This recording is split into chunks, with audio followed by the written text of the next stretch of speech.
All right, we are live. Thank you for joining us, everybody. My name is Jeremy Colantonio. I'm the operations manager with Palladium Books.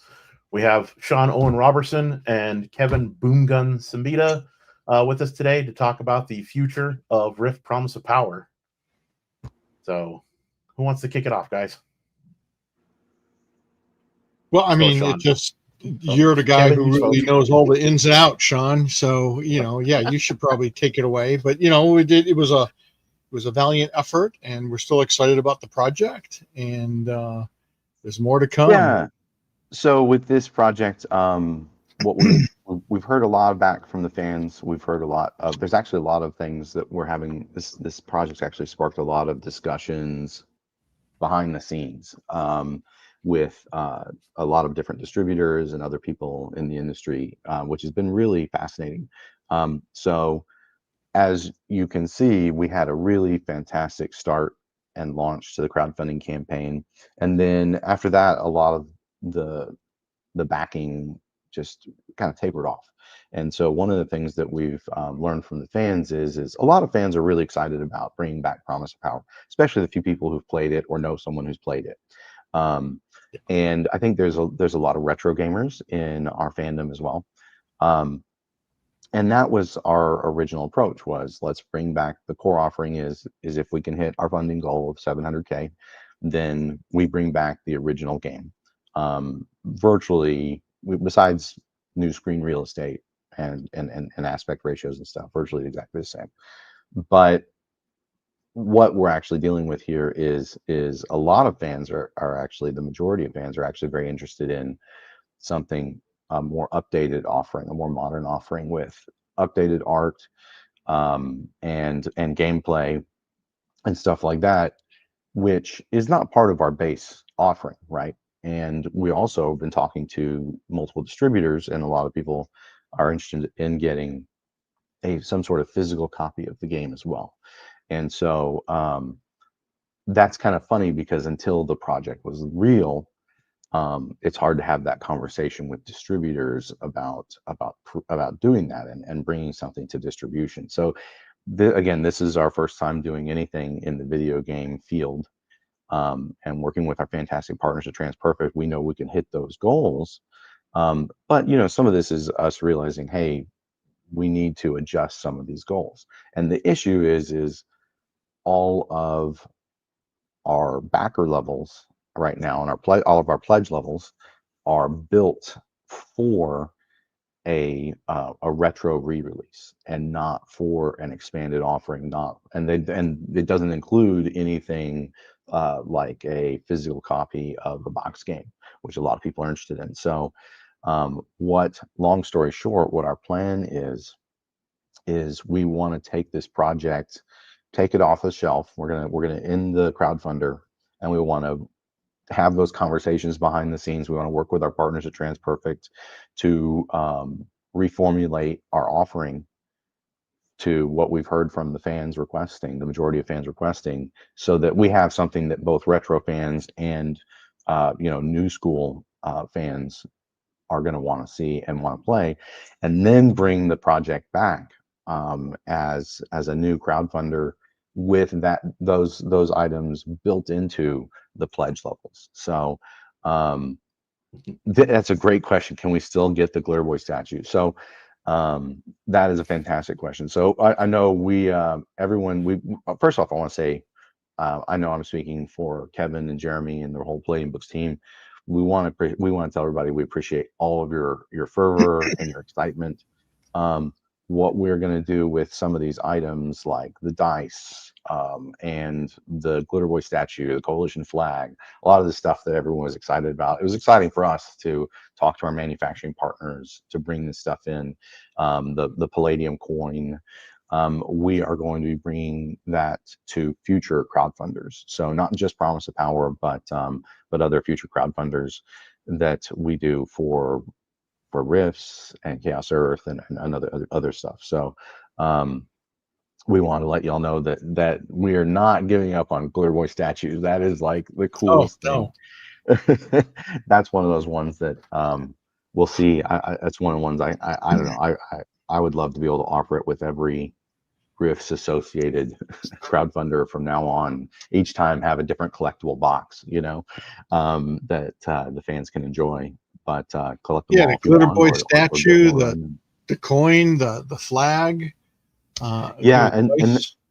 and that's the other thing is we're also looking at doing a statue for the other iconic characters, like maybe the Leyline Walker and the Burster, just because so many fans have been excited about the Glitter Boy statue that we were like, okay, wow, you come up with an idea like that, and we thought it was super cool, right? But you don't know exactly how the fans are going to react, and the fact that the Glitter Boy statue is so fantastically popular has been awesome.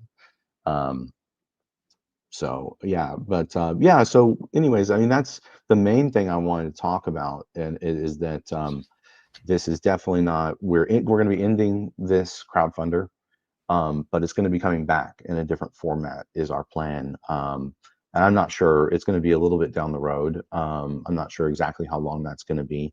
In fact, we're already talking with TransPerfect about our different options that we have, and how we want to approach that in the future, because it's funny, this is near and dear to them too. They've gotten really excited about the project. They really want to bring a lot of this stuff to pass, and their teams were chomping at the bit to start working on it. So I think that's really exciting too, to have a production partner like that. So I don't know, Kevin, is there anything you wanted to add to that basic kind of overview of what we're doing?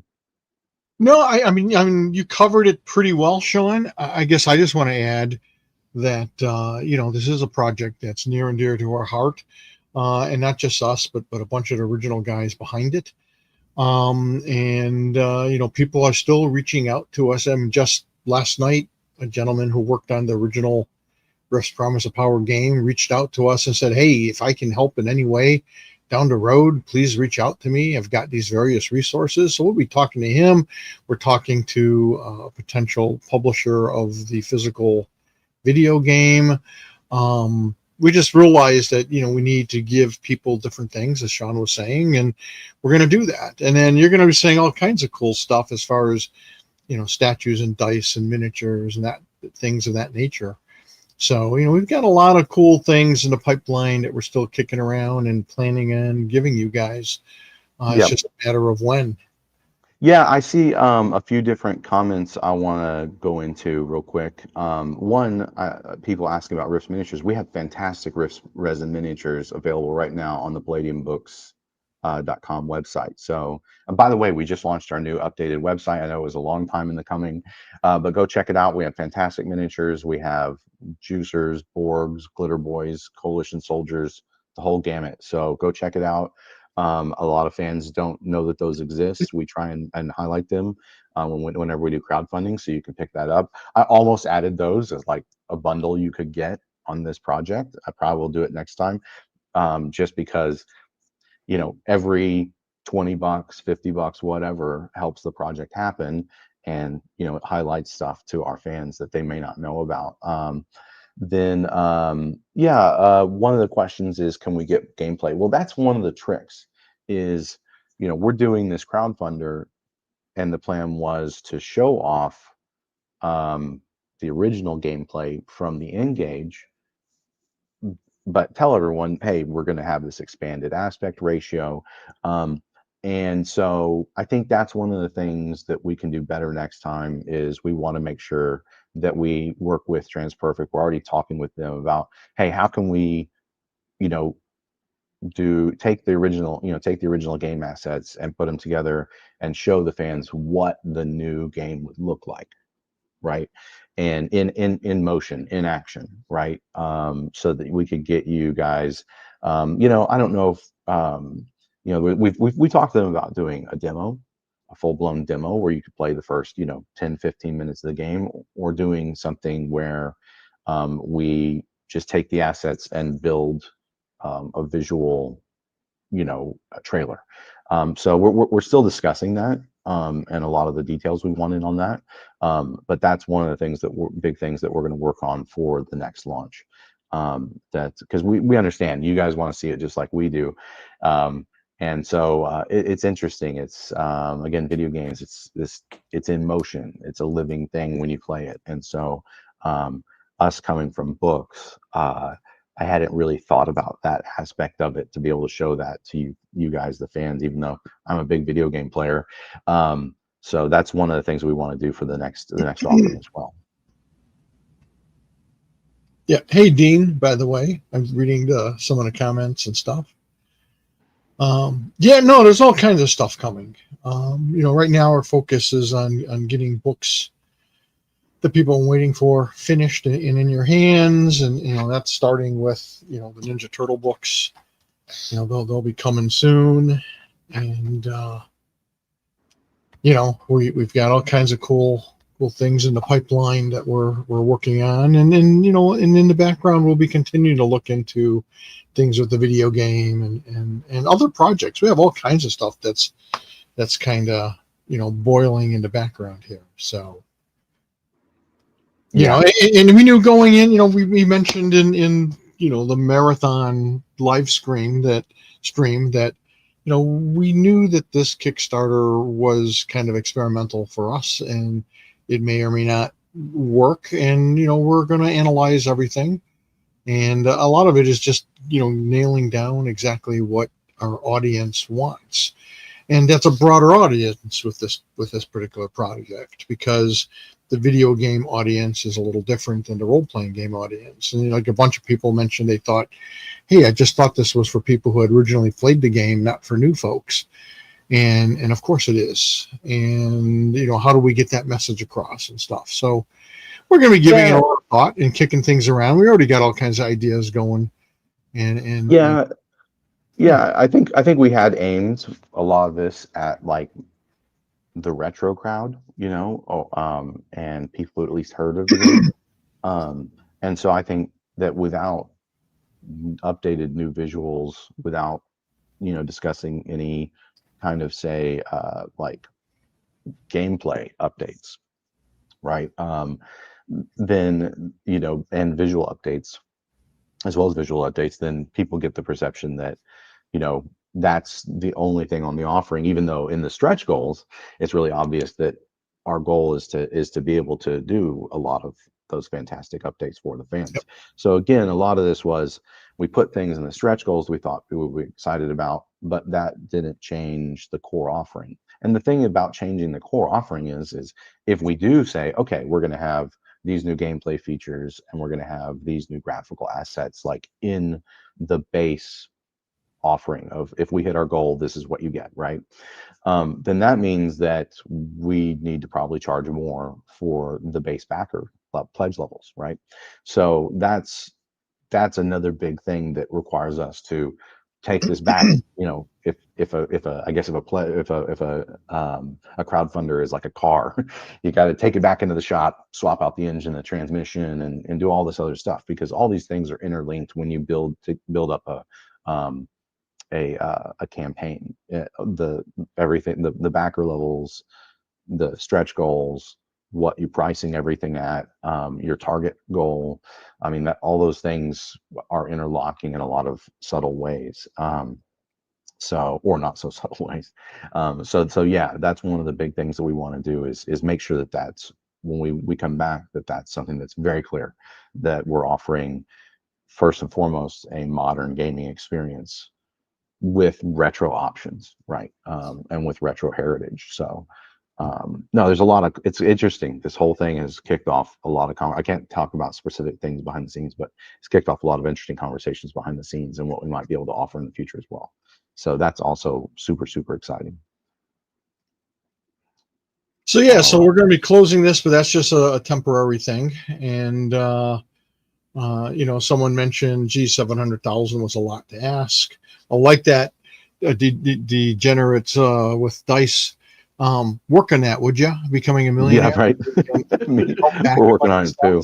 Be great. But yeah, seriously, it just, that was the problem, is we needed the 700,000 to do everything we wanted to do, and that's some of the things to look at and see if there's ways around that, or no, because I mean, to be honest, if we did over 150,000 on any other project, besides maybe Turtles, since it had so much stuff, I think our baseline goal for that was 300,000, but for any other project, 150K we'd be doing a happy dance, right? So it's not that we had a terrible crowdfunder, it's just that the goal is really high for $40 digital game. And again, the perception is it's 20 years old. Well, the thing is, I play it and I feel like I'm playing this classic game. And so, in my mind, that with the improved aspect ratio, the updated user interface, to me, that's not an old game. To me, that's a game that I would pay to have, tomorrow on my PC. So I guess some of it is just, it's, but if you haven't played it before, if all you can see is, these small screenshots and things like that, then that's how it's going to feel, right? So I think PERS is right on the money with that. So a lot of this is how we recombobulate that offering to make it clearer for our fans what our full goal is. Absolutely. Yeah, for sure. And I like some of Max's comments. That's the cool thing about Kickstarters and crowdfunders is that you get the fan input. You get to figure out, different ways, better ways to come back and readdress things to make a successful run at it the next time, or not. I mean, I think people forget that crowdfunding was designed to help publishers curate the things that they want to do, and some are successful and some just aren't. And yeah, we don't see this as a failure. We see this very much as a learning experience, because it really was. And that first night of excitement was just it was fantastic. Fantastic. Yeah. Yeah, no, and that is the thing. I mean, crowdfunding, that's the cool thing about crowdfunding. Obviously, we put in some time, we put in money into some initial. We were conservative. We knew that this was a gamble, and we thought, it was either probably going to like nosedive or be wildly successful. We really weren't sure. We just were so unsure of how the fans would react to it, how the community would react. But this is the cool thing about crowdfunding, right? We put money into some of a good amount of money into a lot of the assets that you see, like behind us, this really beautiful cover art. Jeremy, if you want to put us on the side so everyone can look at that big, beautiful cover. Oh, Jeremy's gone. Oh, now I'm in front. But yeah, that's the cool thing, is that every crowdfunder is an opportunity for us to get to know what you, the fans, want and what you're excited about. And so to us, this is like what crowdfunding is for. Usually when we come, especially when we're coming in with books and stuff, like the book's going to come out, right? And so it's a little bit different situation. But with this one, it really was a great opportunity to use crowdfunding as a chance to get a feel for the entire project and how the fans are going to react to it. So yeah, as Per says, it's a learning experience. So and then, yeah, Reichnar said $40 for a retro game refitted for new assistance on PC is not out of range for price point. No, it's not. It's a very reasonable price point. We didn't feel like it was out of control or anything like that. But what we found is that there are a lot of fans that are willing to throw down that $40. But there are even more fans, I think, that if we had something more modern, with his modernized gameplay elements and expanded art, updated art in the core offering, I think that's where we could get a ton of people that would want to back at, say, $60, right? And that you have to rebuild the whole campaign to do that, right? So redo all the stretch goals, like everything's got to be reorganized. So yeah, it's that's what we're looking at. And yeah, thanks. PK, that is some dang good cover art. We were really happy about it. We're not giving up on that cover art. And by the way, we had a lot of people online seem to think that Jeremy, if you can show the cover again, that the Burster looks like a character from Magic the Gathering. Well, that female Burster is what happened? I'm trying to get her on there, but she's on the No, no, right no, hand no, no. side. She rifted away. No, you can see it. Just put Oh. this. There you go. Yeah, There you go. the main the character right there. So, she appears before, what is it? One of the planeswalkers that people say she looks like with the Chandra goggles. Shannon Alar. Yeah.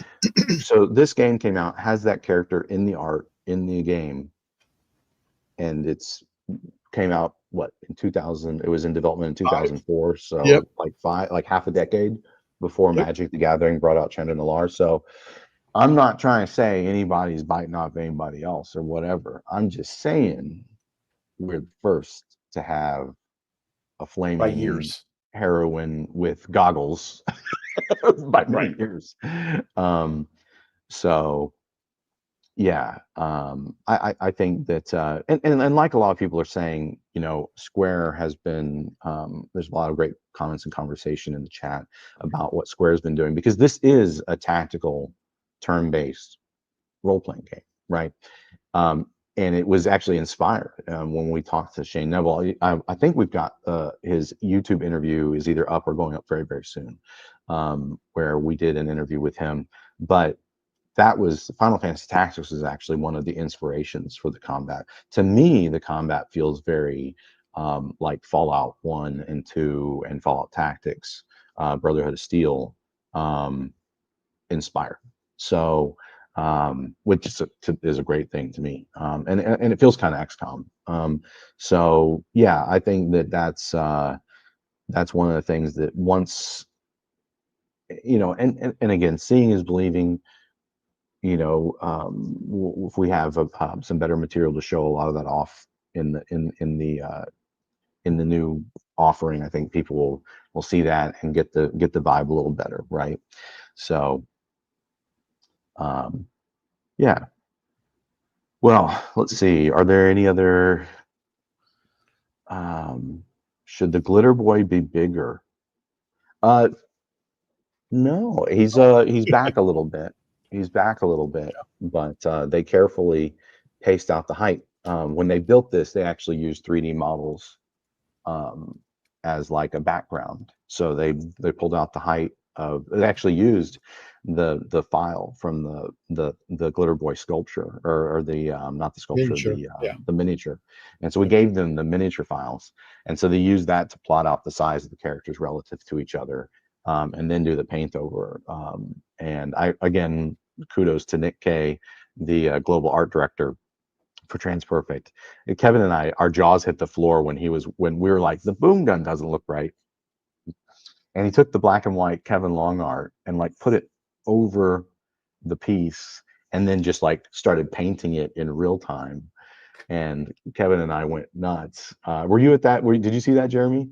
Yes, Yeah, that was awesome. Yeah, you were in that meeting. It was amazing. He was so he's just so skilled. It's amazing. It's fantastic to see what he was able to do in just a few minutes, so that the boom gun is perfectly accurate to the original artwork, and he just passed that note on to the cover artist for further rendering and details. So let's see. Any other? Is there anything, Jeremy or Kevin, that you guys want to talk about more, or any of the comments you want to talk about? I think we've covered it pretty good. I think people understand what's going on and what's happening, and why we're suspending the crowdfunder for now, and that will come back with it bigger and stronger later. Yep. And then just watch for other cool stuff. We've got that big Rift sale going on right now, 20% off of like 87 titles, I think it is. Mm-hmm. And some of the books are selling out because people are so into this sale, which is awesome. Keep it up. And then, we'll see a lot of people at Gen Con, I hope. Please swing by booth 1515 and you'll be able to see, what the actual turtle books are going to look like. We also have 2 panels. Do you remember what Yep. time those are, Jeremy? Yeah, 10 a.m. And don't call me Friday, Jeremy. Saturday. No, it's yeah. I'm sorry, Jeremy. I just jumped right in. It's 10 a.m. Friday and Saturday. Okay. Jeremy would Oh, know which same ones time are both which. days. One's about turtles and one's like Palladium books in general. What's Right. going on? And we got a bunch of books that are in production right now, and that there's good things are coming. Yeah, and I wanted to highlight Phase World for Savage Worlds. So Savage Phase World is going to launch soon. Brandon is preparing that. We're working closely with Brandon Verhalen from Star Anvil Studios on that. We're super excited about that project as well. There's going to be a lot of cool updates and stuff that Kevin and I. It's so funny. We talk about a lot of things behind the scenes that there might not even be a book in production, right? And so Brandon's going to have a lot of those details and different things that we've been looking to update in the Phase World lore in Savage Phase World. And if you haven't seen the artwork that his team does, he puts out really good artwork and writing, good products. So we're excited for him to be joining the Savage Worlds side of licensing. And I hope that everybody can back that project and look for the Turtles books coming soon. It is real. The color reproduction is fantastic. So we're just, again, it's a lot of people. I don't know if this is a little different than our past offerings. A lot of times we do books and we'll do a few thousand books in a print run. This one we're doing like 30,000 books with a whole bunch of accessories and stuff like that. So this is just one of those projects that's so big that the logistics behind the scenes has just kind of taken over and kind of like exponentially got things slowed down the process. And so those books are being printed right now. We'll let you know as soon as they're shipping and we have like real timelines. But unfortunately, like we can't tell you something we don't know for sure. We don't want to tell you guys info that we don't have, from the horse's mouth. So we appreciate everyone's support and just hope you can be patient with that. We're impatient too. I want to see these books so bad in everybody's hands. We will have some copies so that you can see them at Gen Con, so you can come by the booth, check it out, and see what the books the books are like. It'll be actual print run copies that you can check out. Kevin has the dice. We've got the card sets, the game master screens. It's all it's a TCRI test tube with the Meteor Green dice. We got super cool stuff. So super happy with all the projects we're doing. We have other stuff that is in the works, and we'll be able to hopefully officially announce in the next couple of months. But there's a lot of cool stuff happening behind the scenes. So we appreciate everybody's support. And I want to keep it short and sweet. I think we're hitting about to hit the 30-minute. Yeah. Just let me mention a couple things. Is Jeremy and I will be discussing using NPCs in games and stuff on Legion of Myth this Sunday at 2 p.m. Eastern time, and check out the new website. We'll mention it on Legion of Myth, but might as well mention it here too. Is that some of you guys might get really excited when you see PsyOps Psychic War, and this awesome cover. Be excited, but it's Rift's Coalition Manhunters with a new cover and a new title, because so many people were confusing it with the old 1994 Rift's Manhunters by Myrmidon Press. And that cover, I love Nick Bradshaw, but I don't know what I was thinking when we used that cover, because it just didn't, the original cover just didn't tell you what's in the book. And the book is just great. It's all about the coalition and its psychics and all that kind of stuff. It's just a great book. So we went with a new title and a new cover, and it looks great. But if you already have Coalition Manhunters, you don't need this book. It's the same book. And the same thing with Black Market. So I we have a new tried. cover for Black Market. Yeah, I tried to give the original artist sort of a boost and confidence by having him do a cover, and it was not the greatest thing. And so we have a new cover for Riff's Black Market as well. But the book is all the same. Yeah. So it'll be, instead of Coalition Manhunters, the new title is Coalition Psyops. So, enjoy. It looks It's got a great freaking new cover by Mike Majestic. Yep, it's a fantastic new cover. So, so yeah, but we've got more artwork behind the scenes as well. So we'll have more stuff to announce soon. But big stuff is come see us at Gen Con if you can, and otherwise stay tuned. And Yep. enjoy the new website. We hope you guys enjoy the new website. It's a cool platform. It's going to allow us to do a lot of other modernizations and updates as we move forward, because it's one of the new merchant system platforms. So there's a lot of things we can do. Hopefully to make everything from Christmas surprise packages to just keeping track of what you own or a wish list and everything easier for all of our users. So David Nemosek asked what's done with the turtles, but I don't understand that question. Everything is done. yeah, everything's done. It's been at the printers. We're just waiting for it to get finished, here. and all of it to finish printing and palletized and put on a damn container and shipped out on a boat. That's what we've been done for months with those damn things. We're just waiting for all the logistics to fall into place and get them on a darn boat. Yep. So somebody else also asked about the Diamond Distributors issue. That doesn't affect us at all, right? Yeah. No. Nope. So, no worries there. Is there a way to give feedback on the new website for bugs? I would send a help desk message. That's the best way. And yeah, Kevin's working on second half Yinslaw Expeditions. So as soon as he's done with it, I'll throw it in the layout.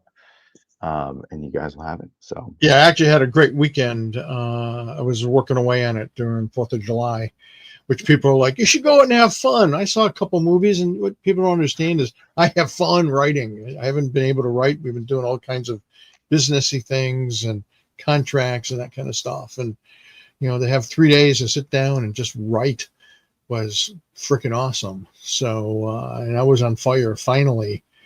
And we're shooting to release Riffs Antarctica this year. No promises, but we're shooting for it. We'll see. Yeah, for anybody who doesn't know, Kevin's wife died last year, and so that put a damper on his productivity and his availability to write. And since he was gone for a while, when he came back, there was a lot of stuff that he had to work on behind the scenes for the business side of stuff. So I was able to keep the wheels on the bus while he was out.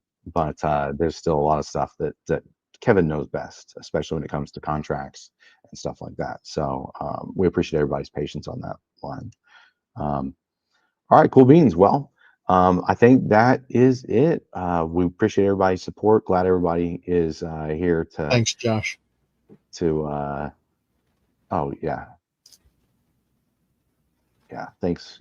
I appreciate it. We love you guys too, man. And that's the thing is, someone very early on said, gee, I'm new to Palladium and Riffs, but I can tell you guys care about your products and care about your fans. And, our longtime fans know that to be absolutely true. And it's very true. And that's why I try to keep our product prices, reasonable, and why we try to be open and honest with you guys and, give you great product. And yeah, it was rough. I talked about it a little bit in this week's weekly update, where it was just kind of wild, even when I'm functioning. And I know I probably look pretty good on these interviews and stuff, and I try to be, happy and cheerful. And I was able to focus on the videos. It was kind of good that JM DeFoggy and Sean had me start doing all those videos, because it was something I could just slip into and kind of forget everything for a while. But sitting down to be creative,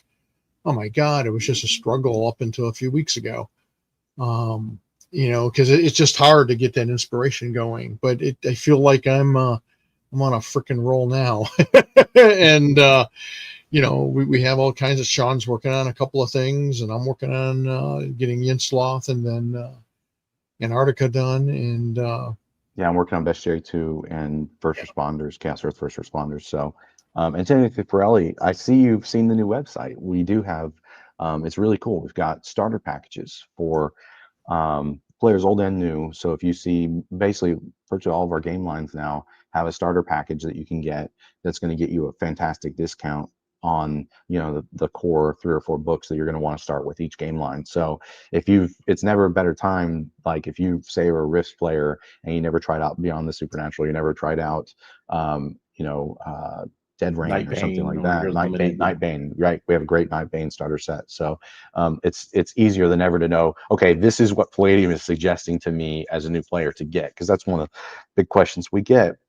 Of course, you can get just the core book for a lot of our games, but if you really want to jump in and have some adventure material and some the core kind of fan stuff that players are going to want when they're building their characters, these starter sets are really starter packages are really good. So.